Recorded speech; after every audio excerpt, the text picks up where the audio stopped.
sangre, ¿cuántos de coloides uso? 1000 de coloides, ¿no? Entonces, uso esa relación siempre para hacer una reposición a los pacientes. ¿Hasta cuándo voy a hacer esta reposición? Hasta cuando yo o yo calculo las pérdidas de sangre permitidas y sé que el paciente probablemente ha descendido la cantidad de hemoglobina hasta un valor crítico. Bajado de ese valor crítico, yo tengo que hacer reposición ya con sangre a este paciente, porque a partir probablemente de ese momento sus funciones fisiológicas se ven a ver alterados porque no hay suficiente cantidad de hemoglobina para que lleve el oxígeno a toda la economía, ¿no? A los demás, a todos los tejidos que nuestro organismo tiene. ¿Ok? Muy bien. ¿Alguna pregunta, muchachos? Si no, ya para continuar con hemoterapia.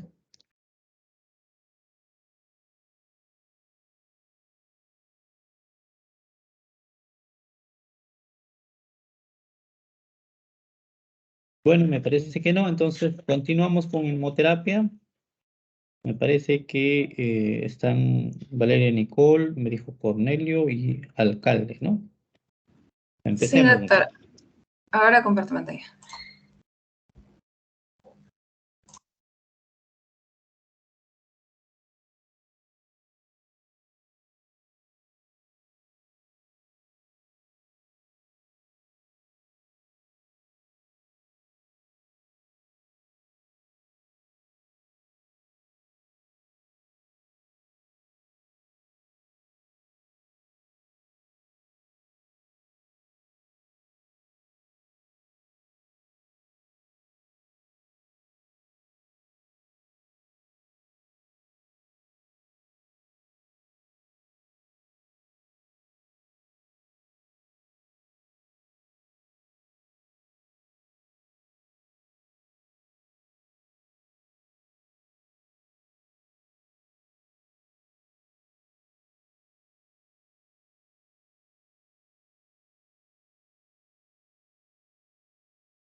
Em, ya, voy a comenzar. Buenas noches, doctor y compañeros. Mi nombre es Valeria Damas y yo voy a iniciar la exposición sobre terapéutica transfusional.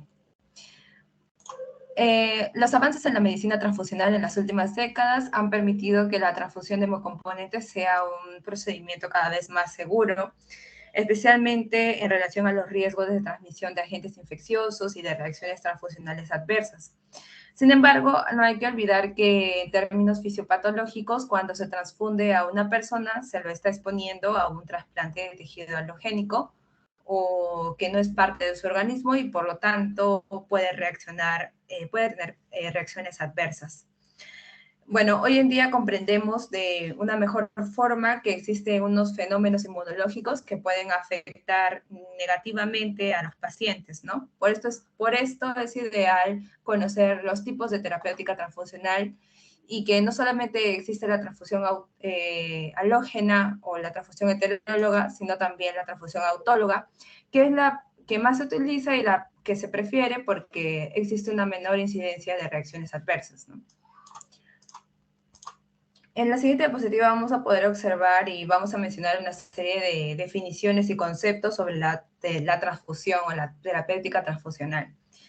La transfusión va a ser una técnica que va a consistir en hacer pasar un líquido, en este caso sangre o algunos derivados, de un donante a un receptor, que no siempre son dos personas diferentes, ¿no? La sangre y los derivados se van a utilizar para restaurar el volumen sanguíneo, y también va a mejorar la hemoglobina y la capacidad de transporte de oxígeno y otras sustancias. Por ejemplo, en el caso de una pérdida aguda de sangre durante el parto o la anemia crónica en el embarazo, que son las causas mayores de morbilidad y mortalidad materna, la transfusión o la terapia transfusional va a ser de mucha ayuda, ¿no? En los conceptos, según la Organización Mundial de la Salud, la transfusión de sangre es la la transferencia de sangre o de componentes sanguíneos de un sujeto donante a otro receptor, y la transfusión de sangre puede salvar la vida del paciente, y de ahí la necesidad de que los servicios de salud procuren mantener un suministro adecuado de sangre segura y garantizar que se utilice como corresponde. La clasificación de la terapéutica transfusional se va a dar de acuerdo a cómo se va a realizar la transfusión, ya sea una transfusión homóloga, una transfusión heteróloga o una transfusión autóloga. En el caso de la transfusión homóloga, va a ser una transfusión que se va a realizar entre dos individuos, un donante y un receptor, que son de la misma especie. En la transfusión autóloga, la transfusión sanguínea o de los derivados sanguíneos van a ser de una sola persona, o sea, una sola persona es donante y receptor a la vez. Y en la transfusión heteróloga, la transfusión se van a dar por dos individuos que son de diferentes especies. Bueno, la primera de ellas, que ya lo he estado mencionando un poco, también se conoce como transfusión halogénica, que se da entre dos individuos de la misma especie, y esta va a estar relacionado con algunas ventajas y desventajas que vamos a mencionar. Principalmente las ventajas van a hacer que va a ser un excelente expansor de volumen, ya que va a permanecer en el espacio intravascular mejor que otros fluidos de resucitación, va a mejorar la entrega de oxígeno a los tejidos, va a disminuir la frecuencia de sangrado postoperatorio con la transfusión de plaquetas, y en el caso de pacientes que tengan déficit de factores de coagulación, la transfusión de plasma fresco congelado y de crioprecipitados va a disminuir el sangrado, ¿no? En el caso de las desventajas, no hay beneficio si es por este tipo de transfusión, si es que el hematocrito del paciente es bajo, por ejemplo, que tenga un hematocrito de un 21%, una hemoglobina de 7 gramos por decilitro, y también va a estar asociada con una mayor propensión a experimentar reacciones infecciosas y complicaciones asociadas a isquemia, como por ejemplo infarto miocardio, compromiso renal, accidente cerebrovascular.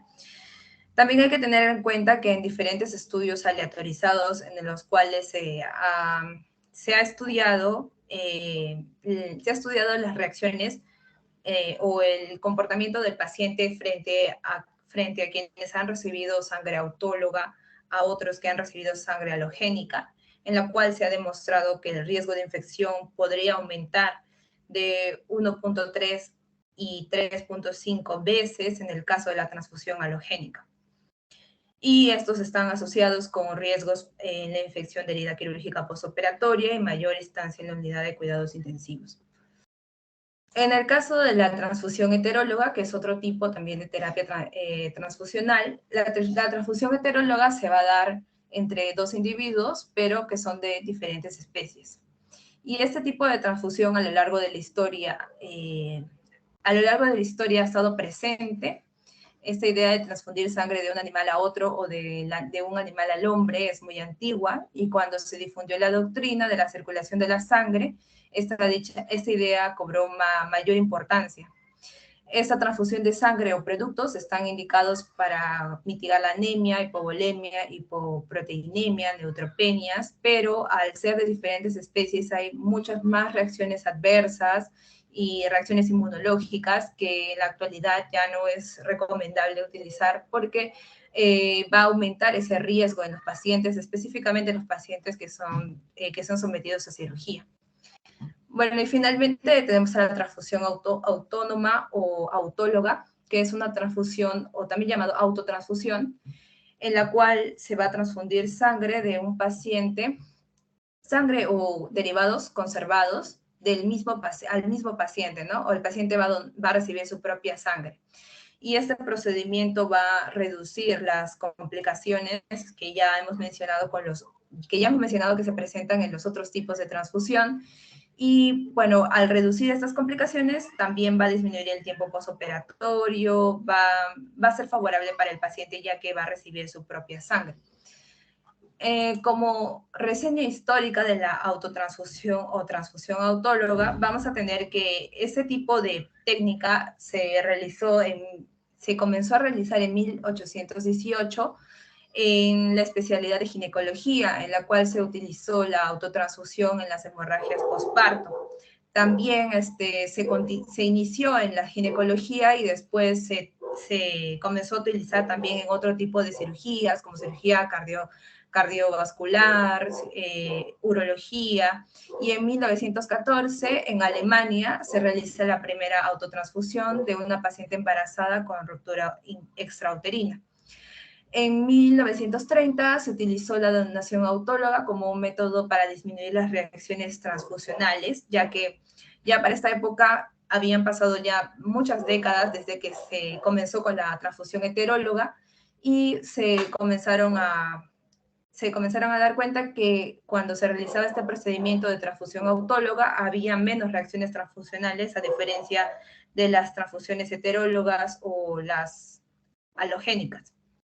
Ya en 1978 se describe el aprovechamiento de la sangre del drenado postquirúrgico, que también es un tipo de técnica de la transfusión autóloga, específicamente en la cirugía cardiovascular.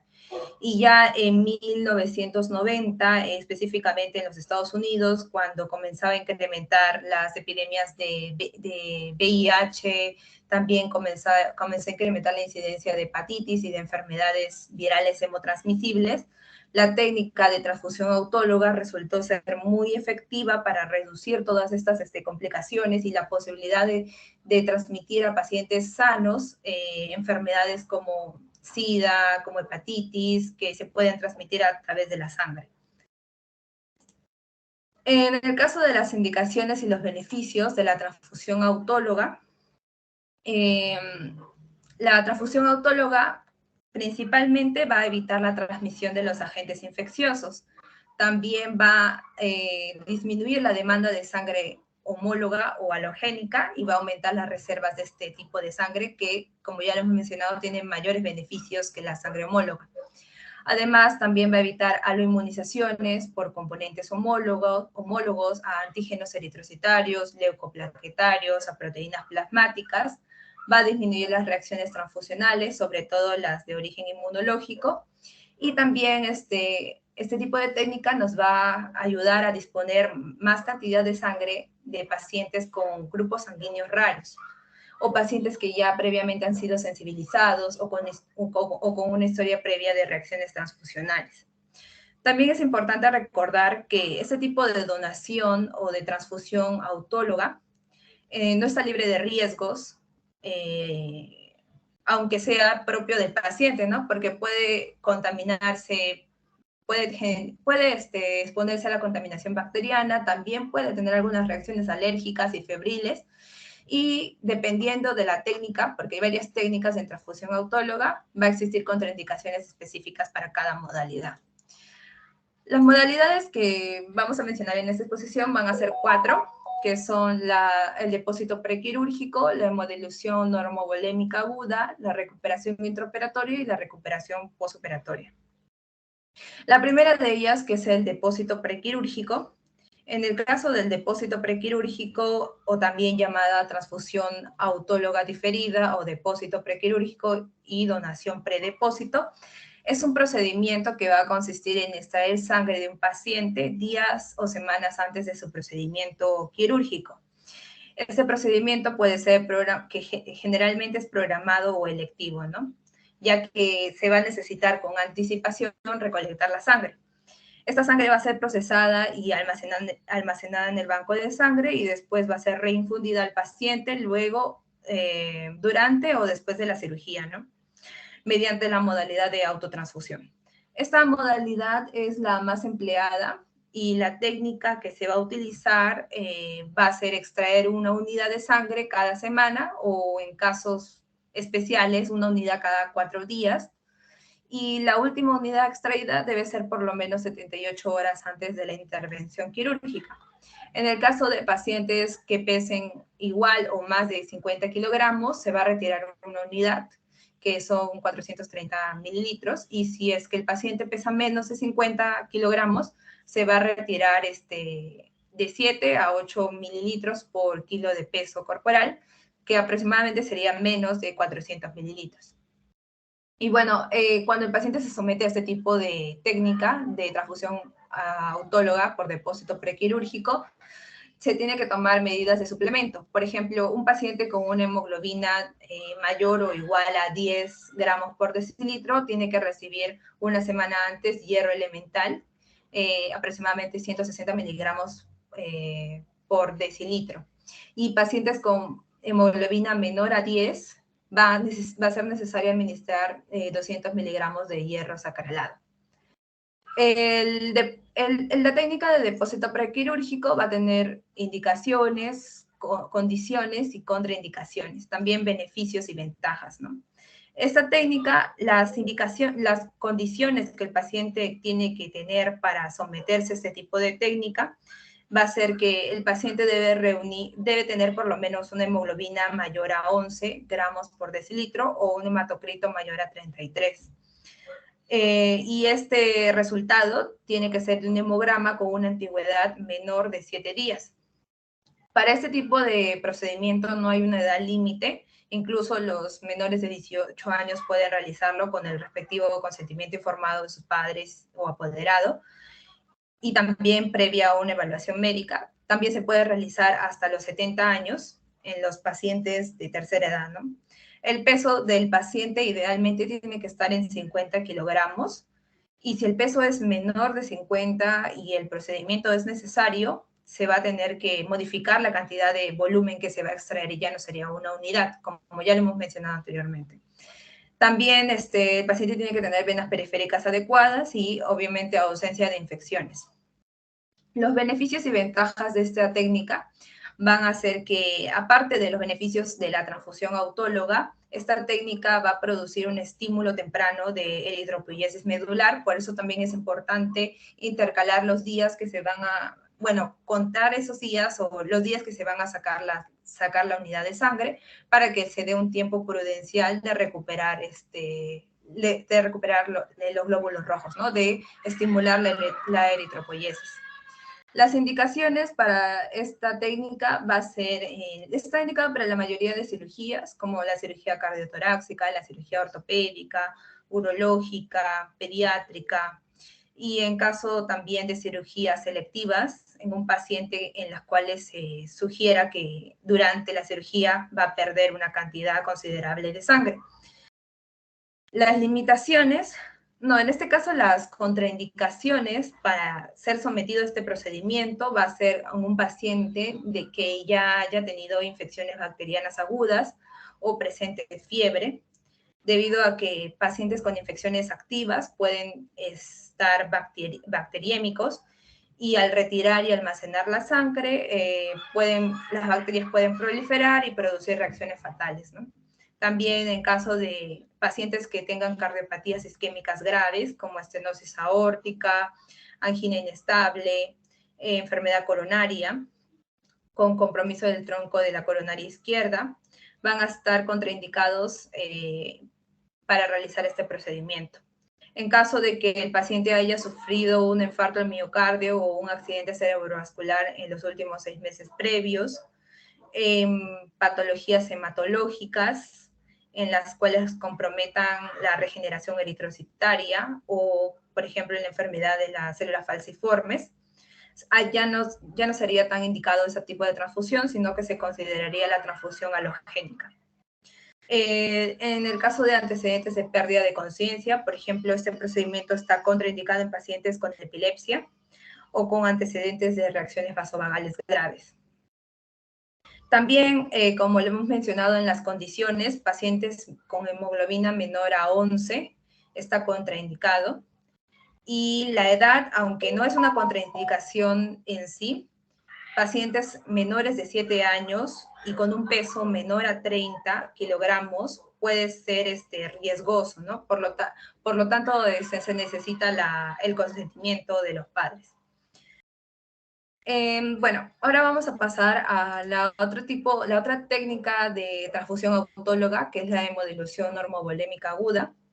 Este tipo de técnica, también llamada isovolémica preoperatoria inmediata, es un procedimiento en el cual se va a extraer previamente o inmediatamente después de la inducción anestésica la sangre del paciente, y se va a reducir su hematocrito aproximadamente cerca del 30%. Pero para ello, simultáneamente se va a infundir en el paciente soluciones cristaloides o coloides para mantener la volemia, ¿no? La técnica va a consistir en extraer 1 a 3 unidades de sangre en el quirófano y simultáneamente se va a sustituir con un volumen equivalente de cristaloides y coloides. La sangre que se extrae va a ser etiquetada y conservada por un tiempo de 6 a 8 horas y las unidades de sangre se van a reinfundir en el orden inverso a su extracción. Eso quiere decir de que si es la última unidad de sangre extraída va a ser la que se va a reinfundir primero. Las ventajas de este tipo de técnica es que va a disminuir la pérdida de glóbulos rojos, va a aportar plaquetas funcionales y la totalidad de los factores de coagulación. Y como también les he mencionado en la técnica anterior, vamos a mencionar las ventajas, las desventajas, las indicaciones y las contraindicaciones para este procedimiento. En las ventajas tenemos que al ser poco tiempo y no estar sometido a congelamiento porque se va a extraer y inmediatamente después se va a reinfundir, la disposición de esta sangre fresca va a contener todos sus componentes íntegros y activos. También no va a sufrir alteraciones bioquímicas asociadas al almacenamiento, a diferencia de la donación autóloga preoperatoria. Debido a que la sangre es mantenida en temperatura ambiente, también va a conservar la función plaquetaria, va a mejorar la perfusión capilar y tisular, va a disminuir va a disminuir la actividad de los factores de coagulación y va a descender ese riesgo trombótico. Esta técnica también es beneficiosa porque es la técnica autóloga más económica, a diferencia de las otras. Las desventajas de este procedimiento es que puede producir una hipovolemia o una hipervolemia según las soluciones de reposición utilizadas. Puede generar edema periférico o edema pulmonar. Al haber hemoconcentración, puede haber una anemia persistente oculta. También puede generar hipopotasemia y puede haber este riesgo de isquemia miocárdica cuando se incrementa el descenso del hematocrito. Las contraindicaciones para el procedimiento es cuando el paciente presenta anemia, cuando tiene una hemoglobina menor a 11 gramos por decilitro, cuando su peso es menor a 50 y cuando tiene un peso menor a 50 y una talla menor a 1,60 m. En pacientes mayores a 75 años también va a estar contraindicado y pacientes con comorbilidades como enfermedad, insuficiencia renal grave, hepatopatías como la cirrosis, coagulopatías o diabetes mellitus descompensada.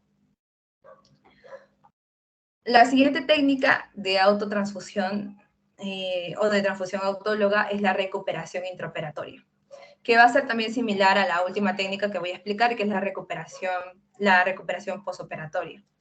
La recuperación intraoperatoria es un procedimiento que se va a realizar, que va a consistir en la recolección de la sangre perdida por el paciente durante la cirugía para luego ser reinfundida al mismo paciente.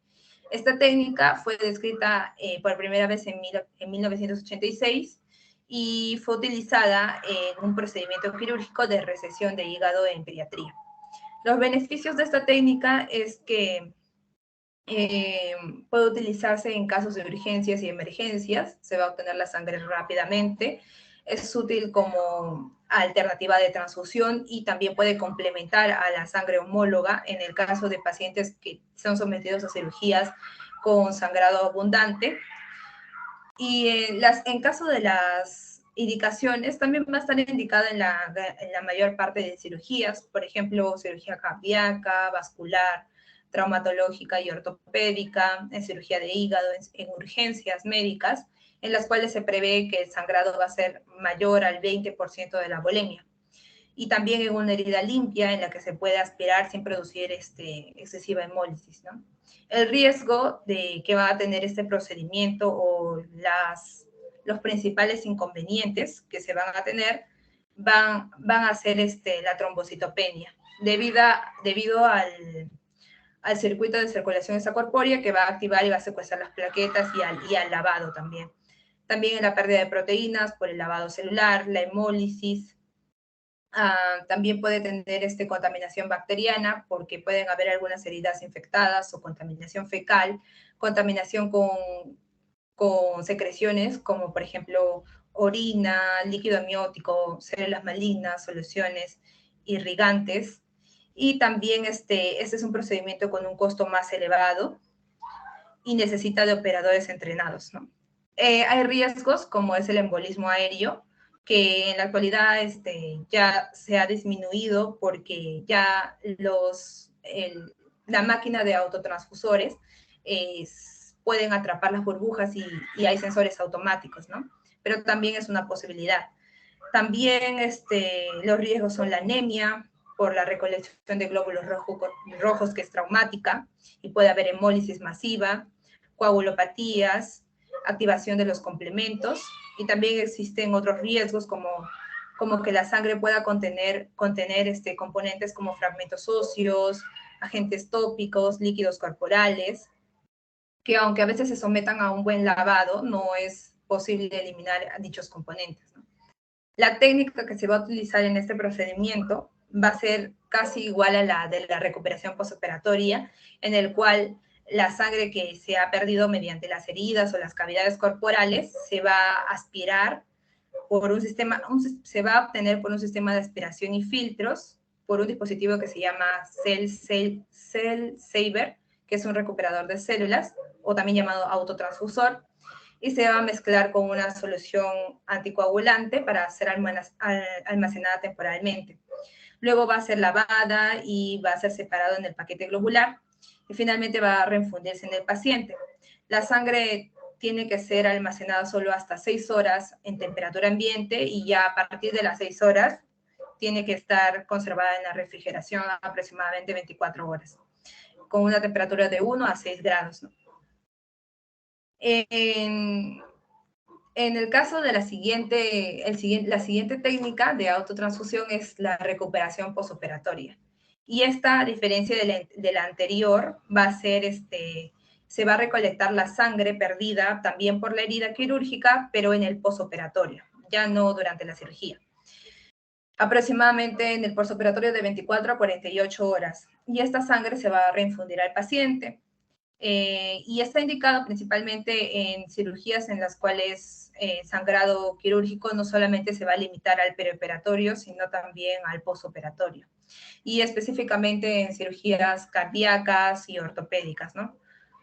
El beneficio va a ser también similar a las de la recuperación intraoperatoria. Y esta técnica también va a ser, la técnica del procedimiento de obtención de la sangre va a ser también similar a la recuperación intraoperatoria. Es también importante recordar que la sangre no se debe almacenar más de 6 horas desde que se obtuvo y si ya pasó su tiempo, es necesario descartarla por el riesgo de la contaminación bacteriana que puede generar, complicaciones en el paciente. También los beneficios que vamos a tener es que va a ser una sangre que se va a obtener rápidamente, se va a poder utilizar en el postoperatorio y dependiendo de si es una urgencia o si es una emergencia, pueden optarse no por el procedimiento anteriormente mencionado, que es la recuperación por la autotransfusión, sino también se puede utilizar otro tipo de técnica. Por ejemplo, las técnicas en las cuales vamos a obtener la sangre de una manera más rápida, ¿no? La técnica de autotransfusión hay que tener en cuenta que puede existir hemólisis, que va a aumentar la hemoglobina libre plasmática, ya que se va a obtener por medio de estos aparatos. También el nivel de hemostasia puede haber complicaciones en el nivel de hemostasia, ya que puede haber una disminución de las plaquetas, o disminución de estos componentes que pueden generar complicaciones. También las infecciones pueden ser una complicación, ya que las heridas no pueden tener una adecuada asepsia. Puede el paciente también tener reacciones febriles durante la transfusión de la sangre, que tiene relación directa va a tener una relación directa con la duración de la recolección de la sangre extravasada. O sea, quiere decir que una duración posterior a las 6 horas va a tener mayores complicaciones y puede generar reacciones febriles, por lo cual también no es aconsejable reinfundirlo más de ese, cuando la sangre tiene más de 6 horas ya almacenada, ¿no? Y bueno, eso sería todo por por la parte de autotransfusión, y ya le pasaría a mi compañero para que complete la exposición sobre hemoderivados. Bueno, continuando con Ya. la exposición. Bueno, a ver, antes de que continúes, un favor. De estas técnicas de autotransfusión, o de transfusión autóloga, el depósito prequirúrgico se hace, sí, lamentablemente que es costoso, ¿ya? La hemodilución isovolémica también se hace, sí, en cirugía inicial, sobre todo, principalmente en cirugías de riesgo, de alto sangrado, ¿no? Y sobre todo pacientes que tienen pues los grupos sanguíneos raros, ¿no? El B negativo, por decir, a este tipo de pacientes, o cuando nos informan que en banco de sangre hay un límite, una cantidad limitada de estos tipos de grupos, ¿no? Que tenga el paciente. El recuperador intraoperatorio, el Set-Selver, sí se hace también bastante. Tenemos nuestros dispositivos para la recuperación intraoperatoria, ¿no? Lo más frecuente, sobre todo en cirugías ortopédicas, cirugías cardíacas y cirugías que impliquen grandes vasos, ¿ya? También se hace. La recuperación posoperatoria sí, no he visto hasta el momento, no he tenido la experiencia para hablar acerca de recuperación posoperatoria, y al menos en nuestra realidad esto sí no se hace, es poco lo que se hace, ¿ya? En realidad estas técnicas de autotransfusión también se denominan técnicas de ahorro de sangre, ya lo aplicamos bastante en anestesia para pues tratar de disminuir el uso de sangre homóloga, ¿no? Para evitar los riesgos de infección, ¿no? Que si bien es cierto, se realizan tamizajes ahora con mayor precisión, pero igual existe el riesgo de transfusión pues de procesos infecciosos, ¿ya? Entonces, estas técnicas de ahorro lo usamos. Podemos usarlos solo como únicos o únicas técnicas, y no necesariamente usar sangre homóloga, pero en el caso en el cual sobrepasa el sangrado a la recuperación, ya es necesario pues usar sangre homóloga, ¿no? Transfusión ya de paquetes de sangre donadas por otras personas. Muy bien, continuemos. A ver, su compañero. Sí, doctor. Continuando con la exposición, voy a hablar sobre los hemoderivados. Bueno, vamos a empezar definiéndolos, ¿no? Los hemoderivados van a ser todo aquel tejido que va a separarse de la sangre. Esta separación va a darse por medio del laboratorio, y una de las técnicas más usadas va a ser la centrifugación. También se va a basar en la diferencia de las densidades, donde un componente de la sangre demasiado denso se va hacia el fondo y el menos denso se dirige en la parte superior. En la composición de la sangre, de cada 100 mililitros de sangre, van a haber 55% va a corresponder al plasma sanguíneo, el 2% a los glóbulos blancos y el 43% a los glóbulos rojos. Y los principales componentes del plasma sanguíneo van a ser el agua, las sales, las proteínas, los lípidos, la glucosa y la urea. Siguiente, por favor.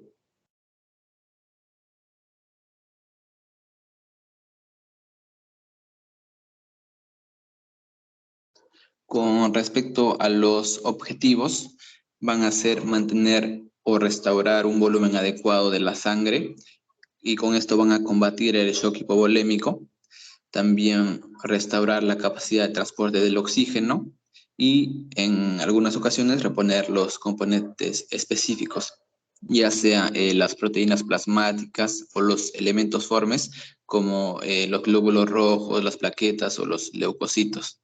Siguiente, por favor.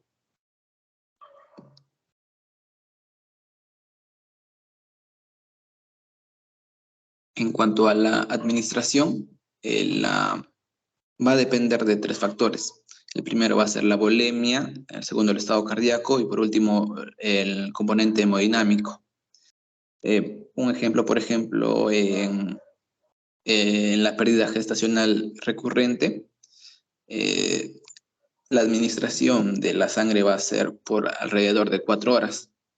También en la administración de las plaquetas van a ser de 20 a 30 minutos por un máximo de 4 horas. En el plasma va a ser de 30 a 60 minutos y en los criocrecipitados el tiempo va a ser de 10 a 20 minutos con un máximo de 2 horas. Siguiente, por favor.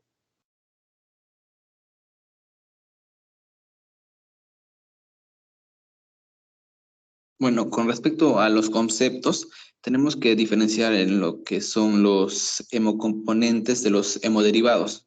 Los hemocomponentes van a ser las fracciones. Una consulta. Déjame un ratito. No sé si yo tengo el problema con la presentación o todos los demás tenemos. Seguimos viendo, bueno, yo sigo viendo tu primera presentación, ¿no? De hemoderivados,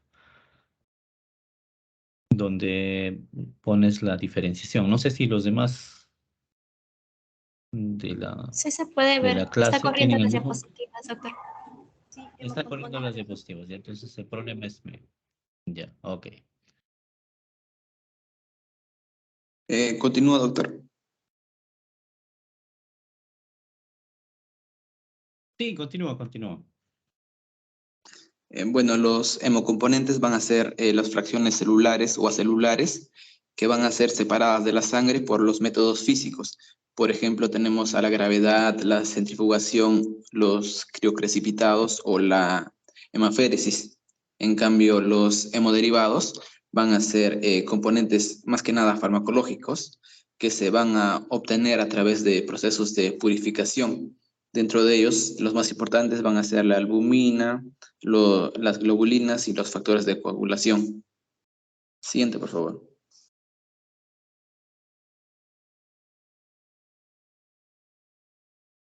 Con respecto a la sangre total, va a ser una unidad que no va a estar fraccionada, aproximadamente de 510 mililitros, más o menos un 10%.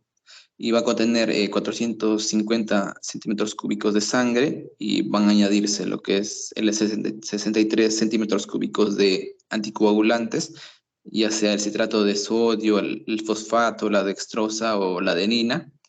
Y bueno, la conservación va a ser de 2 grados centígrados a los 6, en lo que el tiempo de almacenamiento va a ser importante y va a intervenir más que nada la solución conservante. Por eso este tiempo va a variar de 21 a 35 días. En general, el beneficio funcional tanto de las plaquetas y de los factores de coagulación van a ser de alrededor de 24 horas. Se va a indicar en las hemorragias masivas, ya sea de origen traumático o de origen quirúrgico, y también se van a indicar en las exsanguinotransfusiones.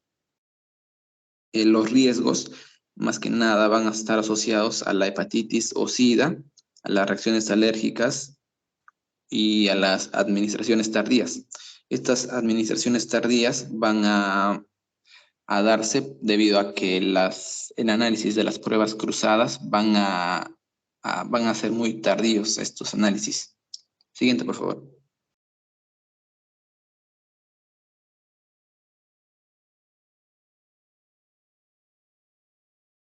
Con respecto a los glóbulos rojos concentrados, en una unidad va a haber 250 mililitros. 200 mililitros van a ser de glóbulo rojo concentrado y los 50 mililitros de solución anticoagulante. En general, este glóbulo rojo concentrado va a ser más usado para incrementar la masa de las células rojas. Debe mantenerse a una temperatura de 4 grados centígrados y no debe mantenerse fuera de refrigeración por más de 6 horas. Bueno, cada unidad administrada van a elevar el 1.5% de la hemoglobina previa, el 3% del hematocrito previo, y se pueden transfundir de 2 a 4 horas cada unidad. Siguiente, por favor.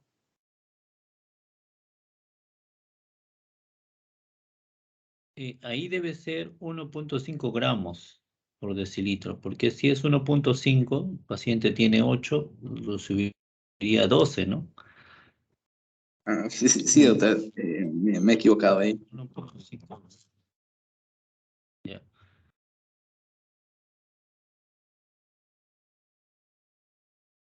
Bueno, con respecto al concentrado de plaquetas, las plaquetas van a ser esenciales para la detención de hemorragias y en general son preparados por la centrifugación a partir de la unidad de sangre completa.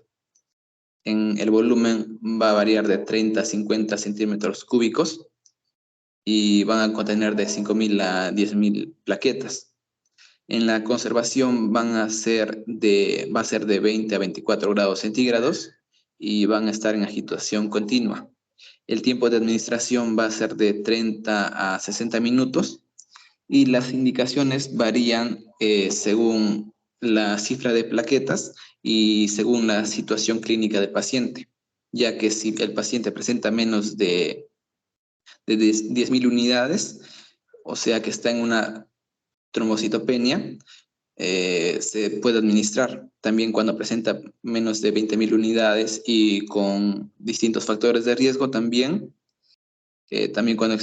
cuando tiene menos de 50.000 unidades y se va a someter a un procedimiento invasivo, y cuando tiene menos de 100.000 unidades, pero va a someterse a una cirugía del sistema nervioso, o cuando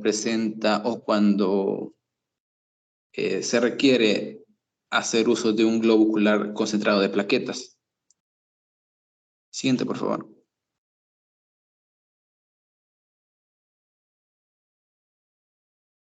Bueno, con respecto al plasma fresco congelado, van a ser componentes sanguíneos obtenidos a través de un donante único, en donde van a separarse de los hematíes. Después de separarse, van a concentrarse y van a extraerse. Y para esto se va a asegurar un correcto mantenimiento de estos factores de coagulación. En general, el volumen de plasma va a ser de 200 a 300 milímetros y va a ser obtenido mediante la separación de componentes de donación de sangre. Y de 300 a 600 milímetros van a ser obtenidos de una donación de plasmaféresis. El método de conservación van a haber dos tipos. En general, si se quiere mantener por más tiempos, si se quiere mantener por más tiempo, va a someterse a 25 grados centígrados y puede perdurar hasta 24 meses. Y si se quiere usar al instante, puede someterse a 18 grados centígrados y el tiempo la duración va a ser de 6 meses. En las indicaciones van a darse, por ejemplo, por la púrpura trombocitopénica, trombótica, por la transfusión masiva, el trasplante hepático, el déficit de vitamina K, las hemorragias secundarias, la insuficiencia hepatocelular. También los pacientes que son sometidos a los anticoagulantes orales y que precisen una cirugía inminente. Siguiente, por favor.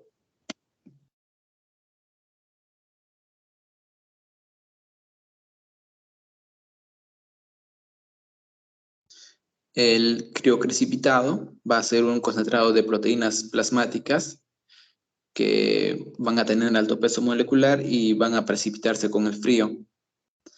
Van a contener dentro, el 50% va a estar con el factor 8, también denominado el factor antihemofílico A, del 20 a 40% por el fibrinógeno y el 30% por el factor 8, pero que estaba presente originalmente en el plasma fresco congelado. El 75%, esta es una regla que el 75% de estas bolsas de criocrecipitado deben contener al menos 80 unidades internacionales del factor 8 y que, siguiente por favor, no, perdón. La duración, en la duración, si el criocrecipitado está congelado, y a menos de 40 grados centígrados puede durar un año. Y si está descongelado, tiene que usarse antes de las 4 horas. La indicación va a ser dada por, más que nada se utiliza para restaurar el factor 8 y para restaurar el fibrinógeno. En general se da si el paciente sufre la enfermedad de von Willebrand y si presenta hipofibrinogenia. También puede darse cuando presenta hemofilia A, o sea, es un déficit congénito del factor 8, o cuando presenta este déficit en este déficit hay unos concentrados de factores específicos. En general, la dosis va a depender del volumen sanguíneo del receptor y de la situación clínica. Y puede indicarse una bolsa de criocrecipitado por cada 6 a 7 kilogramos de peso. Siguiente, por favor.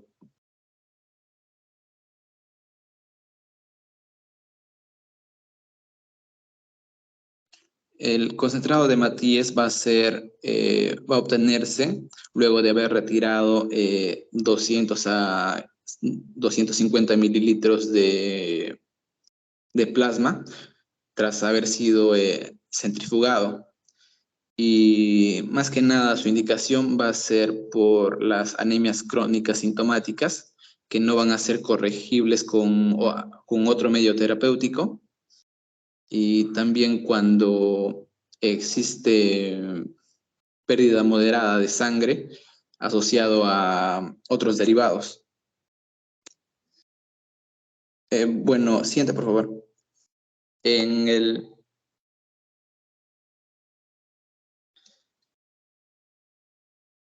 concentrado de Matías podemos obtenerlos de 3 tipos. El primero va a ser el congelado, que va a tener dentro el crioprotector. Este crioprotector se va a eliminar mediante un lavado y se usa este lavado antes de la transfusión. Este método generalmente va a ser utilizado en unos enfermos polisensibilizados y también para conservación de fenotipos raros de sangre. También el concentrado de Matías por método de lavado, en donde los hematíes van a quedar después de ser lavados con suero fisiológico y va a eliminarse la mayor cantidad de plasma. Generalmente se va a utilizar cuando existe déficit de inmunoglobulinas A y también cuando el paciente presenta reacciones alérgicas graves a las proteínas plasmáticas. Y los hematíes pobres en leucocitos van a ser los hematíes que van a quedar luego de la eliminación de los leucocitos. Y esto generalmente va a ser dado por unos bancos de sangre con filtros desleucocitarios al momento de realizarse la transfusión, y su uso va a ser indicado en los pacientes que presentan reacciones como de escalofríos, hipertermias por los anticuerpos antileucocitarios. También para prevenir la inmunización por anticuerpos, la leucoplaquetaria y como alternativa los productos de citomegalovirus negativos. Eso sería todo en cuanto a mi parte, doctor. Ok, muy bien. Continuamos.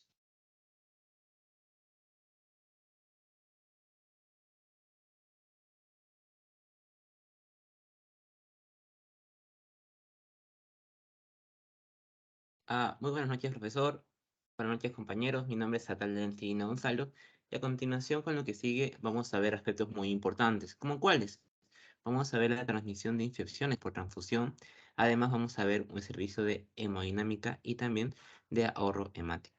A continuación, primero que tenemos que mencionar. Un punto importante es que la transfusión sanguínea es un procedimiento que, digamos, podríamos decir, está inmerso en la práctica médica actual, ya que este es una alternativa terapéutica incluso en muchos casos. Pero cuando se efectúa sin un control adecuado, pues digamos, puede convertirse en un medio propicio para lo que es la transmisión de infecciones, sobre todo aquellas que se encuentran latentes en el donante. Las infecciones transmisibles, digamos, por transfusión, son aquellas que pueden infectar, digamos, a otras personas a través de lo que son donaciones de sangre o también de hemoderivados. Ahí hay un punto importante. Acá se va a incluir el virus de inmunodeficiencia humana, hepatitis B y C, la enfermedad de Chagas, sífilis, malarias, entre otras. Aquí he puesto uno de cada uno, por ejemplo. En bacterias puede ser Palidium, Brucella, en virus VIH, hepatitis B, C, citomegalovirus, por ejemplo. En parásitos, Plasmodium, Trypanosoma cruzi, otros, por ejemplo, priones, incluso emergentes, que es brotes como chikungunya, dengue o Zika. Siguiente, por favor.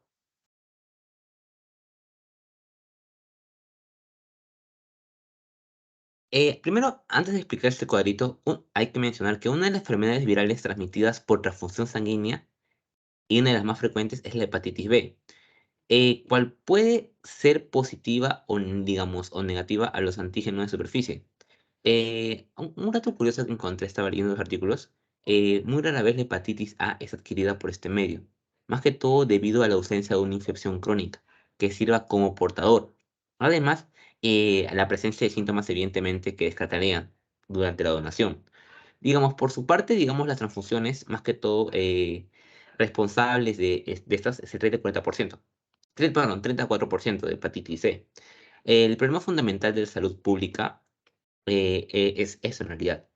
Algo que también nosotros podríamos mencionar aquí es que el uso de drogas endovenosa, la realización de tatuajes, por ejemplo, el riesgo ocupacional y la conducta promiscua se encuentra, digamos, entre los factores de riesgo que podrían, digamos, ocasionar. Por eso es muy importante preguntar al paciente cuáles son los antecedentes que has tenido, que has podido tener, también para poder hacer un descarte en realidad. Y también por otra parte lo que es, digamos, reducir el número de transfusiones, se reduce el riesgo de infección por virus. Otras enfermedades de origen infeccioso puede ser lo que es el síndrome de infancia humana, el VIH. Sin embargo, algo que aquí se menciona es eh, bueno, es cierto que hay un periodo de ventana. Por eso, aquí cuando el paciente va, se le pregunta, ¿cuándo fue la última vez que ha tenido un contacto sexual? Además, si ha recibido sangre y además, si se ha realizado tatuajes y en dónde. Es muy importante tener este tipo de descarte y este tipo de inducción antes de hacer una transfusión de sangre. Incluso, obviamente, te piden lo que es requisitos, evidentemente, pero el abordaje no es tanto eso, sino ver las enfermedades. La sífilis es una enfermedad infecciosa, por ejemplo, endémica crónica, que tiene periodos sintomáticos. Además, este es causado por el Treponema pallidum. Es una espiroqueta móvil digamos, altamente infectante. El contacto sexual es la forma más común de esta transmisión. Sin embargo, también podríamos analizarla a través de un anticuerpo antes de realizar la transfusión, ya que la transmisión de esta infección a través, digamos, de la administración de sangre o sus derivados sí es posible. Algo que también he visto es que es una complicación rara cuando se usa sangre conservada por más de 32 horas.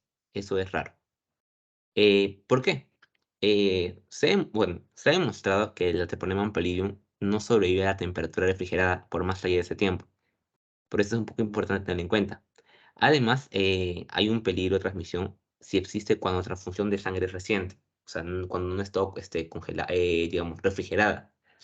Otro tipo también es el paludismo, que es una enfermedad infecciosa endémica, que es producido por, bueno, ya sabemos que es producido por el género Plasmodium y transmitido por mosquitos infecciones del género Anopheles. Aquí hemos clasificado en las familias, que son el virus de la hepatitis, el retrovirus, el del herpes, el de parvovirus, bacterias y parásitos. Aquí está el patógeno en realidad que vamos a encontrar y también la enfermedad. Como ya mencioné, las más comunes son los que son la hepatitis A, B y C. SIDA, lo que es rinitis, hepatitis, neumonía, síndrome Epstein-Barr, sarcoma de Kaposi, por ejemplo, anemia plástica, parvovirus, entre otros. Siguiente, por favor.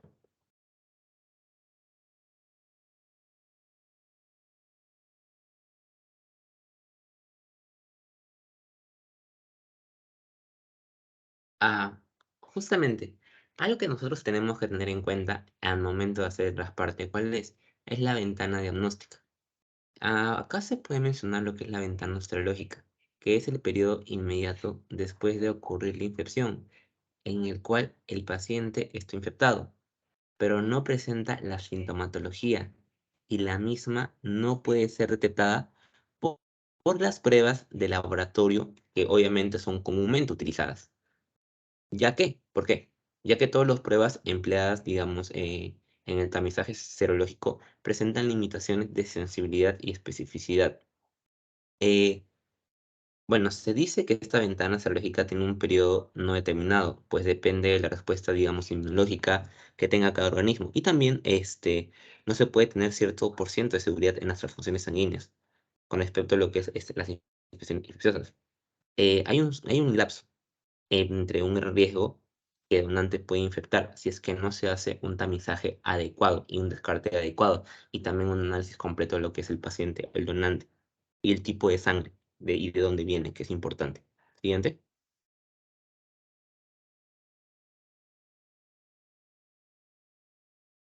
Esto lo encontré y me pareció interesante ponerlo de lo que es la hemovigilancia. Nosotros todos conocemos, creo que todos, que la transfusión de sangre y sus componentes es una intervención que sí o sí salva vidas, que los donantes de sangre de por sí donar es un acto que incluso es terapéutico. Y aquí viene el detalle importante. Existe un riesgo que ocurra eventos, digamos, contradictorios o adversos asociados con la donación de sangre y sus componentes con la transfusión de sangre, obviamente. Estos eventos, ¿qué conllevan o en qué influyen? ¿En qué pueden desencadenar? Por ejemplo, esto pueden desencadenar esto en lo que es obviamente el contacto de infecciones, pero también que el paciente no acepte la sangre o no sea el tipo de sangre. Además, esto puede ocasionar lo que es errores. Es importante por eso conocer y tener un seguimiento adecuado y un seguimiento adecuadamente sistematizado para que esto no pueda ocurrir. Por ejemplo, cuando nosotros ya encontramos un proceso en que hay una reacción transfusional, tenemos que seguir unos pasos. En este caso, sacó un artículo. Primero, ¿cuál es el primer paso que se debe seguir? Se debe suspender la transfusión. El segundo, tiene que haber una verificación de datos. En este caso, vamos a poner tanto el nombre del paciente, el número de cama, el grupo sanguíneo, indicación. Además, todo suceso importante que suceda post transmisión sanguínea, ¿qué tenemos que mencionar? Debemos consignarlo que en dónde, en la historia clínica. ¿Cómo ocurrió el evento? ¿Qué ocurrió? ¿Qué sintomatología mostró? ¿A qué hora ocurrió? ¿En cuánto tiempo ocurrió? Todo eso es muy importante para nosotros tenerlo en cuenta. Además, ¿cuál es el siguiente paso? Enviar el resto del hemicomponente y nueva muestra del paciente al banco de sangre. ¿Para qué? Para que éste pueda ser analizada. Ojo, algo que se va a analizar en las dos opciones, ¿cuáles van a ser? Se va a analizar la sangre del paciente y también se va a analizar la sangre que llegó para ser donada.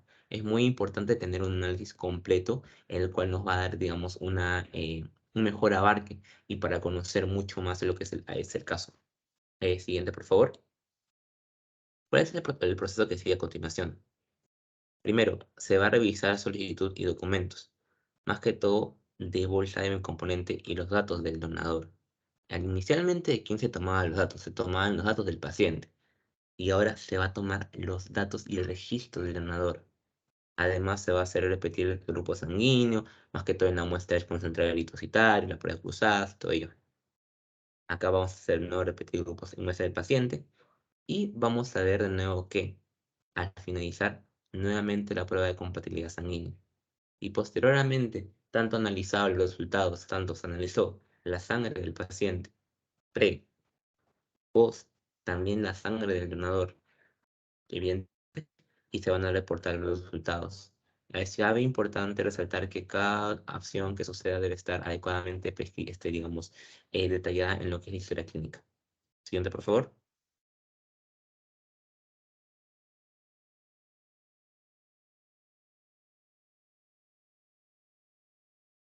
En este caso, nosotros vamos a encontrar algo muy importante. ¿Cuáles van a ser? Van a ser las técnicas de ahorro de sangre. Aquí vamos a encontrar diversas técnicas que nos van a poder ayudar entre, digamos, proteína, farmacológicas, no farmacológicas, quirúrgicas. Es muy importante. Primero vamos a comenzar con la proteinina. ¿Qué es la proteinina? Como acá se menciona, es un inhibidor del plasma, cuyo mecanismo de acción no es todo conocido. ¿Qué hace en el organismo? Esta va a disminuir la fibrinólisis por inhibición de la acción de la kallikreina. Y su utilidad está, digamos, demostrada más que todo en qué. ¿En dónde se hace esto? Esto se hace lo que es en cirugía cardíaca y también trasplante hepático. Algunos efectos adversos que puede tener el ahorro, la técnica de ahorro de sangre con proteína, ¿cuál puede ser? Por ser, digamos, un producto aislado del pulmón de ovino, porque sale del pulmón de ovino y bovino, en algunos casos produce reacciones de hipersensibilidad. Más que todo está habiendo de 0,3 al 0,6%. Ojo, cuando esto se hace por primera vez. En pacientes, digamos que sometidos a reexposición con proteína, la reacción de hipersensibilidad aumenta, más que todo a un 3 a 6%. Inicialmente de 3 a 0,6, pero posteriormente ya a un 3,6. Además, en la proteína puede, digamos, provocar disfunción renal. Ojo, aunque la disfunción renal que puede ser causada por la proteína va a ser transitoria. Además, en algunos casos puede causar trombosis arterial en los puentes. Esto se ha visto en lo que la técnica de proteína en cirugías como aorta coronaria, si no me equivoco. Y justamente las reacciones alérgicas no son, digamos, descartables. En este caso, no, vamos a ver lo que es los agentes antifibrolíticos. Primero, como acá se menciona, en este grupo están el ácido tranexámico y el AIAT. ¿Qué van a hacer? Van a inhibir la fibrinólisis dependiendo de quién, de la plasmina.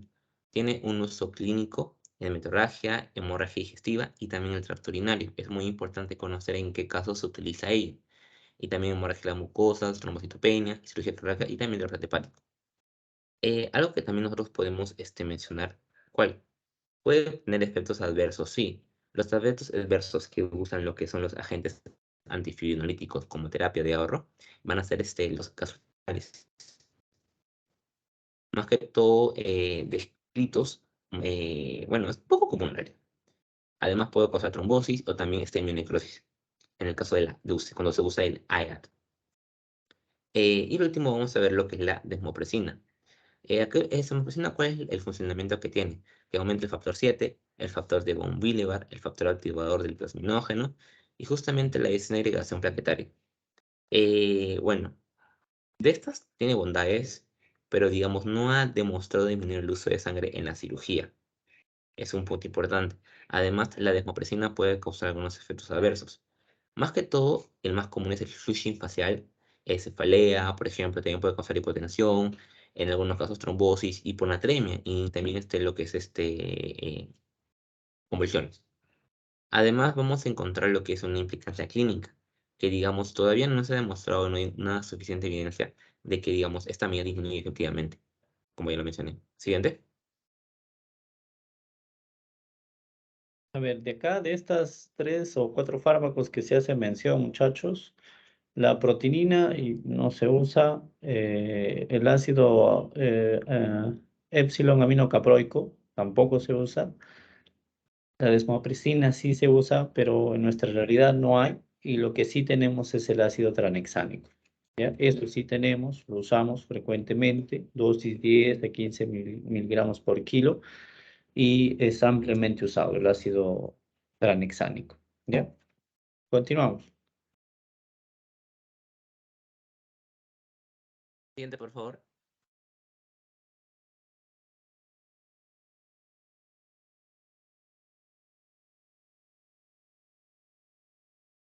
Siguiente. Bueno, en mi pantalla no aparece nada, no sé cómo está en su pantalla de ustedes.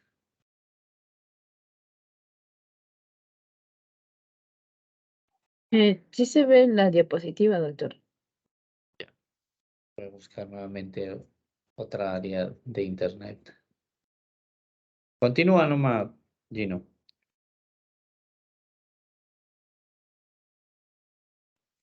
Bueno, también vamos a hablar de otras técnicas y otros fármacos, como el caso de lo que es la eritropoyetina y también la predonación. El caso de la eritropoyetina, ¿cuál se forma? Primero, es una hormona secretada a nivel renal, que inicia la proliferación y la diferenciación de las células precursoras del glóbulo rojo. En la actualidad, se utiliza sola o combinada con técnicas de predonación, digamos, en el contexto de que se usa ahorro de sangre. Entre los efectos adversos, lo que podemos encontrar en lo que usa la eritropoyetina es la hipertensión y las convulsiones. El otro caso es lo que es la predonación, en el cual los pacientes donan hasta 6 unidades de sangre en las semanas previas a la cirugía. Pero bueno, esta medida es muy discutida. ¿Por qué? Si bien, digamos, es propia de sangre, los pacientes son más transfundidos de los que no son sometidos a técnica. En la cirugía de caderas, el uso de sangre, digamos, homóloga, como dijo mi compañero, ha ido disminuyendo desde que se implementó la técnica de sangre autóloga. Además, las reacciones adversas, digamos, que se producen en la predonación, se producen entre el 2 y 5%. Bueno, estaba viendo y se menciona que no es especial en realidad. Y la mayoría de las reacciones que se producen acá van a ser lo que son vasovagales. Sin embargo, encontré una cifra aquí que 1 de cada 6.000 casos requiere hospitalización. Además, a pesar de, digamos, de que no hay una evidencia que muestre el aumento de la morbilidad en pacientes coronarios, en estos debe haber una predonación hospitalizada. Y como resta de los pacientes, a quienes, digamos, se saca sangre y se vuelve solo a su cirugía. Es muy importante tener el tipo de cirugía en la cual los pacientes de lo que es predonación van. Y también que no hay evidencias clínicas, digamos, de seguridad en la predonación, que ya se mencionó. Bueno, en la, si- ve la siguiente, por favor, siguiente.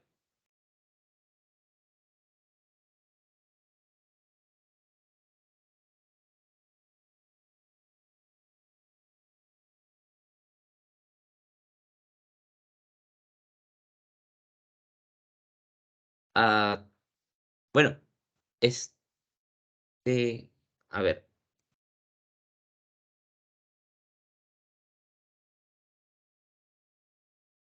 La otra diapositiva que estábamos viendo en realidad es lo que es la hemodilución normovolémica. En este caso nosotros también teníamos que conocerla. ¿Por qué? Primero, ¿cómo se hace este proceso? Al inicio de la cirugía, antes o después de la inyección, la sangre extraída puede durar de 4 a 6 horas. Cuando se programa eso, por lo general se espera una cirugía prolongada. Sin embargo, se ha visto que el uso de esta técnica no disminuye el uso de sangre homóloga. Gino, Por- disculpa, me parece que se han ido las diapos. No sé si los demás compañeros ven las diapos, pero parece que ya no están proyectando. Ya no se ve ya. Ya se vuelve a ver. Sí, ahora sí, gracias. Sí, justamente estaba hablando de lo que es la hemodilución normovolémica. Y el siguiente, por favor. Ya para finalizar. Vamos a hablar acerca de lo que es la autotransfusión intraoperatoria.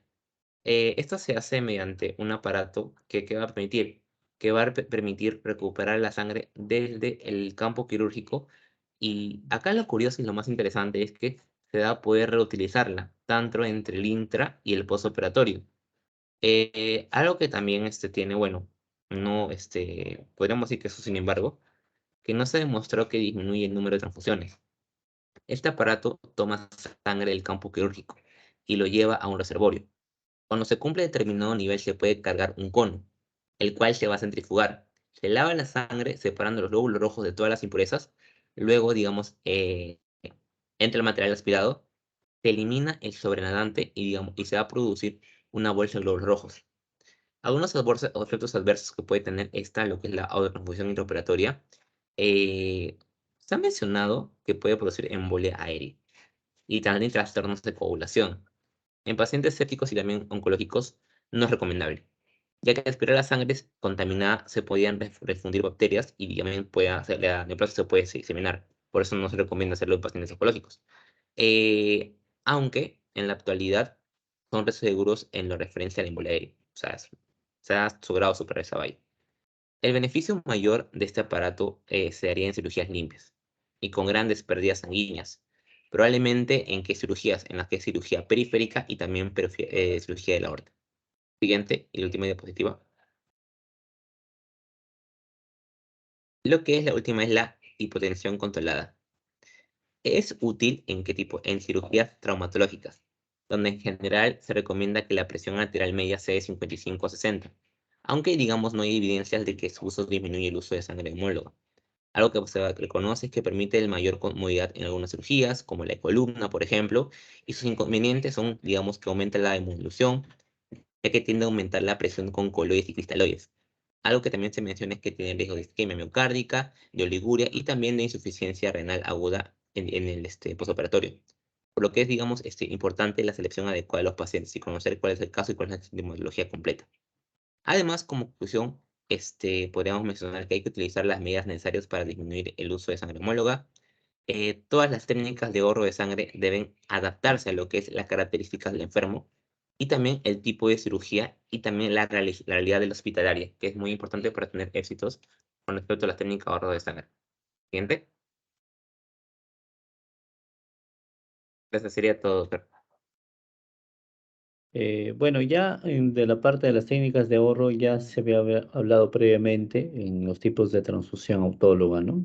De repente la última parte, el uso de la hipotensión controlada, que viene a ser pues una forma de control de la presión, pues, ¿no? Evitar el sangrado, ¿no? Sobre todo lo usamos en neurocirugía esa parte. En el momento en el cual, por decir, están tratando de clipar un aneurisma cerebral y se les rompe la arteria, ¿no?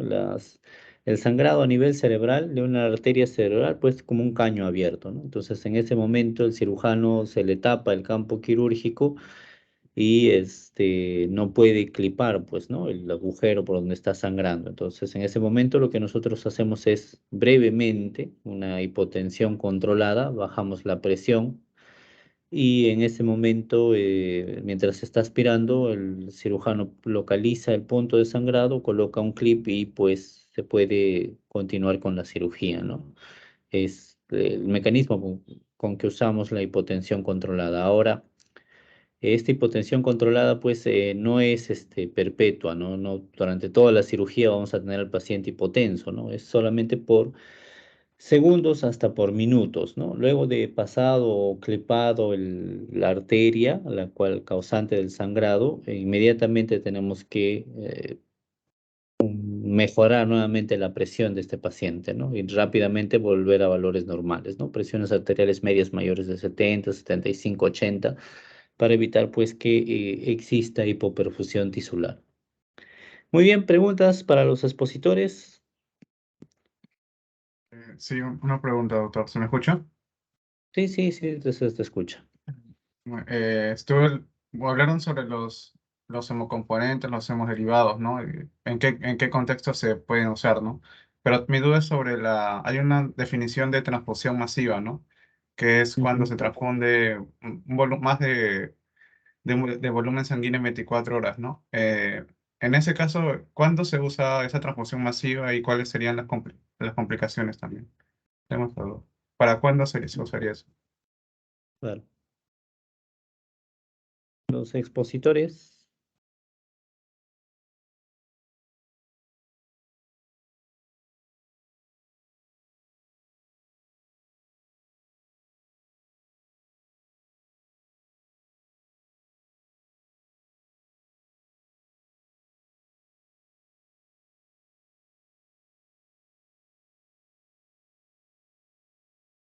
Los expositores se encuentran, ya se durmieron. Sí, doctor. ¿Podría repetir la pregunta? Sobre la transfusión masiva, ¿no? Eh, ¿Cuándo se usa y cuáles serían algunas complicaciones que pueda haber?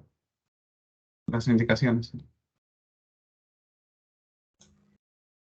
Bueno, en el caso de transfusión masiva, como hemos visto, hay diferentes tipos de transfusión, ¿no? La transfusión masiva sería en casos de que el paciente se someta a una operación o una operación en donde haya una pérdida de sanguínea más del 20%, ¿no? De la volemia, que sea cuando se estén perdiendo bastantes cantidades de sangre y el paciente necesite, por ejemplo, también un traumatismo o una cirugía donde se necesite grandes cantidades de sangre, reponer una gran cantidad de sangre. Las contraindicaciones pueden ser, o los efectos adversos, dependiendo si es una sangre, si es autotransfundida, o sea, desde el mismo paciente se reducirían las complicaciones, pero si es una sangre autóloga de un receptor extra al paciente, entonces podría haber reacciones inmunológicas que ya hemos estado mencionando, ¿no? Puede haber reacciones adversas frente a esos componentes sanguíneos.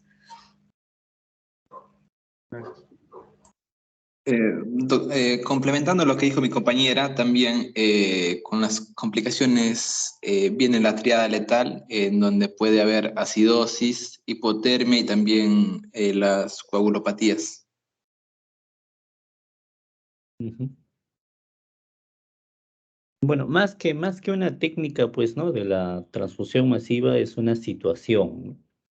La transfusión masiva, pues, se va a presentar, como muy bien es cierto, los diferentes tipos de definiciones que existen de sangrado, ¿no? Sangrado masivo, más de 150 mililitros por minuto, ¿no? Que va a ocurrir, ¿no? De repente no lo tenemos en 24 horas porque no vamos a esperar que un paciente o la evaluación en 24 horas, ¿no? La evaluación se hace pues en minutos, ¿no?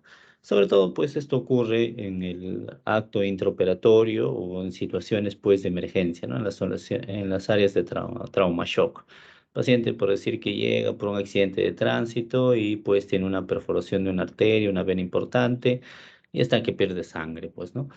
En sala de operaciones es donde nosotros observamos con más detenimiento y hacemos la cuantificación de minuto a minuto, ¿no? Lo que está ocurriendo. Y en ese momento nosotros empezamos a definir esto es un sangrado masivo porque, bueno, tiene un sangrado mayor a 150 mililitros por minuto, lo que está ocurriendo con este paciente. Ahora, si no tenemos cómo cuantificar, miramos, ¿no? Está que sale la sangre a chorro, ¿no? Baña al cirujano, baña al instrumentista, baña todo el campo quirúrgico. Entonces, en ese momento, pues, lógicamente, vamos a decir, estamos frente a un sangrado masivo. Y en ese caso, empezamos, pues, con la transfusión masiva, pues, ¿no?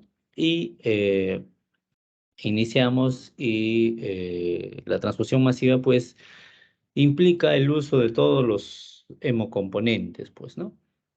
Y probablemente también usemos dentro de estos ciertos hemoderivados, pues, ¿no? Y los hemocomponentes, así como pues uno está sangrando, muchachos, está sangrando glóbulos rojos, está sangrando plaquetas, factores de coagulación, plasma, tenemos que reponer en las mismas situaciones, pues, ¿no? No solo, ustedes han visto acá cómo ha sido la derivación de la sangre total en glóbulos rojos, plaquetas, plasma o crioprecipitados, ¿no? Entonces, todo de una sangre total, ¿no? Entonces, tenemos que reconstituir esa sangre total, entonces tenemos que colocar en esta misma cantidad un paquete globular, un plasma, un crioprecipitado o uno de estos y plaquetas, ¿no? Porque el paciente está perdiendo todo en una forma conjunta. Y en ese momento, pues, tenemos que colocar todos estos componentes y ahora las complicaciones, pues, que va a llevar, pues, debido a esto es por el volumen que estemos colocando, ¿no? Estamos colocando de repente para evitar que el paciente haga un cuadro de hipotensión, estamos colocando volumen en forma enérgica y podemos generar pues una reacción pulmonar a la transfusión, ¿no? El famoso TRALI. Podemos generar también una reacción anafiláctica a la transfusión de estos componentes, ¿no? Que también puede derivar pues en un shock anafiláctico y la muerte del paciente.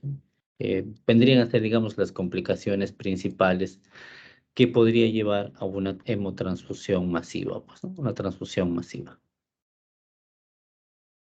¿Más preguntas, muchachos?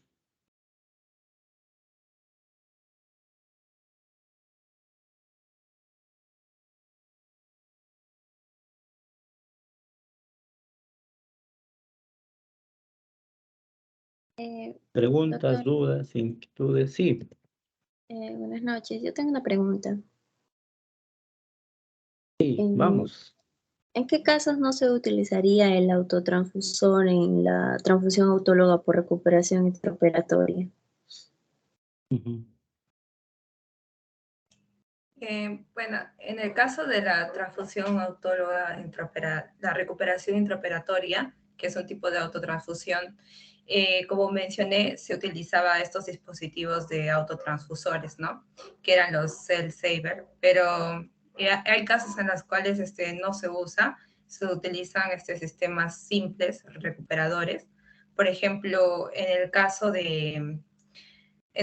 de que sea una urgencia, una cirugía de urgencia en la cual se necesite una reinfusión inmediata de la sangre, porque si se somete al proceso de cell saver lleva un cierto tiempo, ¿no? Además también, por ejemplo, al reinfundirlo inmediatamente, vamos a tener menos complicaciones como disminución del riesgo de arritmias, que sí pueden estar presentes cuando la sangre está conservada mediante congelación, ¿no? Y la velocidad para transfundir va a ser muchísimo más rápida que la de cell saver, que la reinfusión, la velocidad va a ser un poco más lenta. Y esto va a ser útil en caso de las hemorragias masivas, como mencionaba, ya que la velocidad va a ser más rápida de transfusión.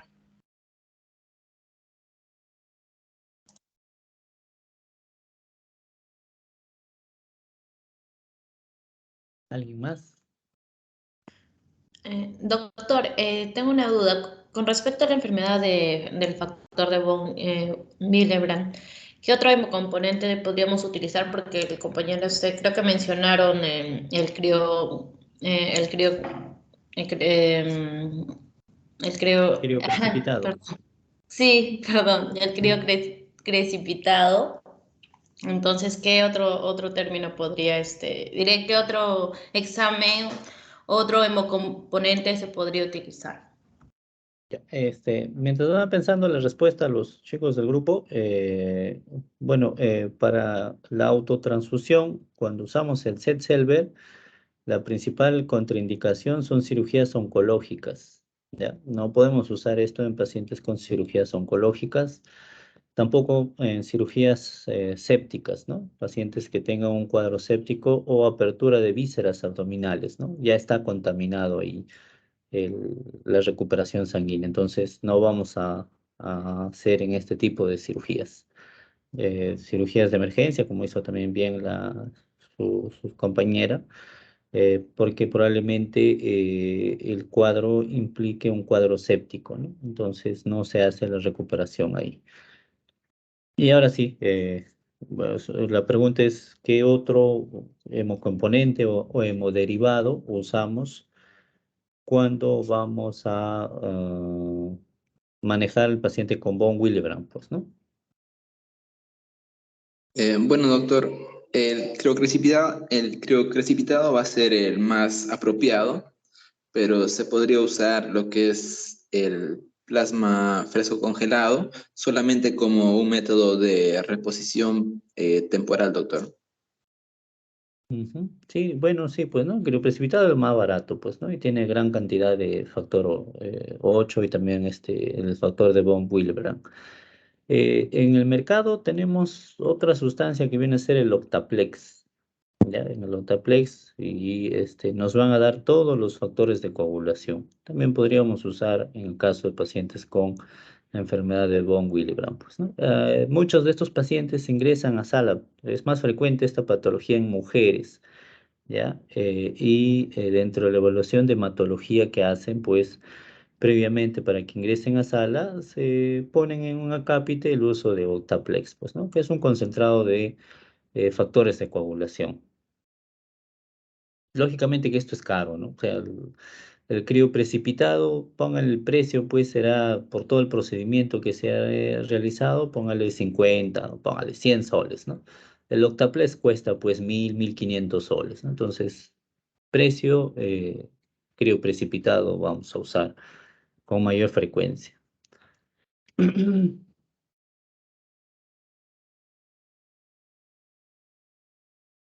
Ok, preguntas, muchachos.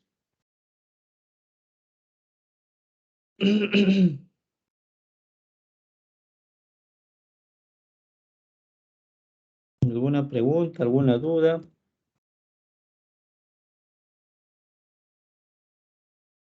Listo, entonces, bueno, tenemos que hacer su evaluación, muchachos. Ya, doctor, disculpe. ¿Me escucha? ¿Sí? ¿Pregunta? Sí. ¿Cuál Sí. sería la secuencia de hemovigilancia en pacientes post-trafundidos? Ok, muy bien. Ah, lo que se hace primero es que se tienen que hacer se hace una inspección y una vigilancia. En este caso, cuando hay, digamos, hay una reacción o se puede notar que hay una reacción post-transfusional, lo primero que se hace es que se suspende la transfusión. Se verifica los datos del paciente, el número de KMS, a qué grupo paciente y también cuál indicación que fue sostenida para él. Se procede a lo que es apuntar lo que dice la clínica y también se envía el resto del componente a analizar. Es un punto importante. Se va a revisar lo que es la solicitud de documentos y además lo que prosigue a esto van a ser un cruce de pruebas, tanto como para el donante como para el donador. Y además se realiza un nuevo cruce de compatibilidad y posteriormente se van a reportar los resultados obtenidos para ver por qué fue la causa de lo que es la reacción post-transfusión.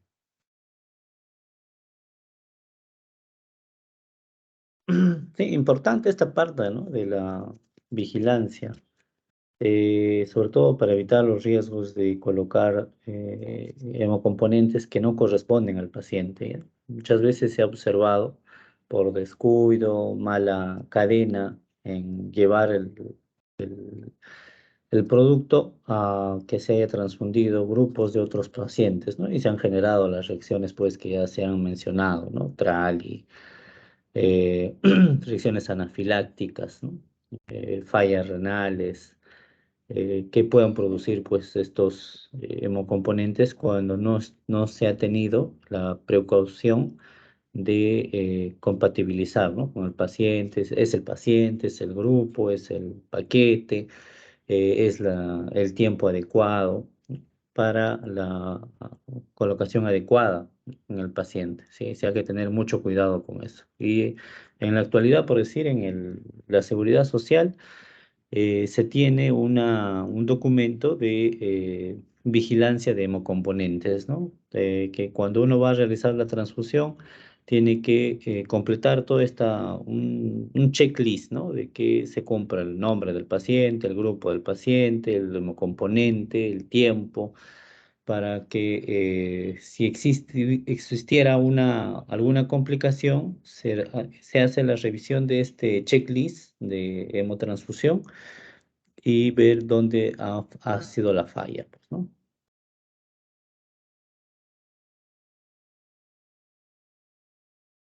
Ok, muy bien.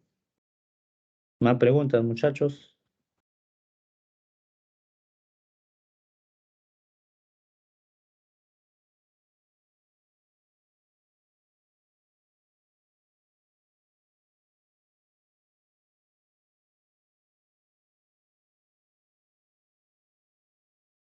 Bueno, si no hay preguntas, les estoy dejando el link del Forms. Ya lo deben tener cada uno en la sección de chat, muchachos. Y 10 minutos, preguntas y respuestas, al igual que la vez pasada, el caso clínico, no hay mucho que pensar. Todo lo que se ha hablado en la clase, pues, ¿no?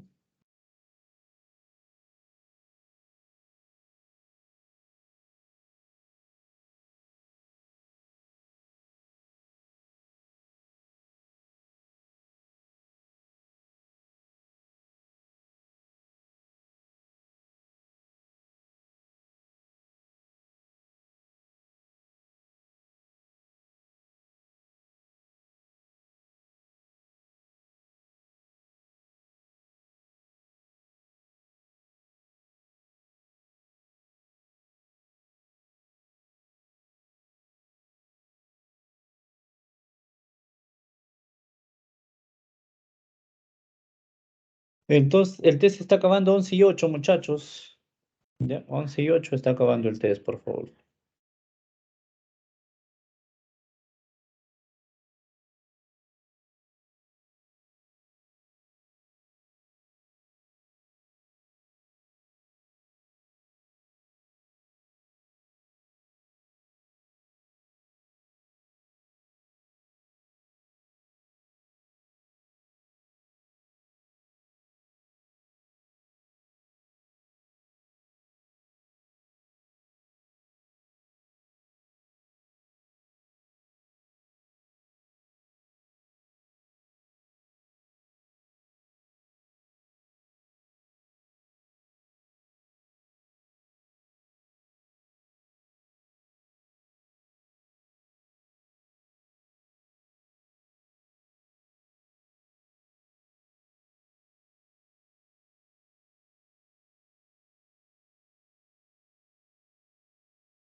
Bueno, falta 3 minutos, muchachos. Vayan enviando sus respuestas, por favor.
Envíen sus respuestas, muchachos, por favor.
Ok, muy bien, muchachos.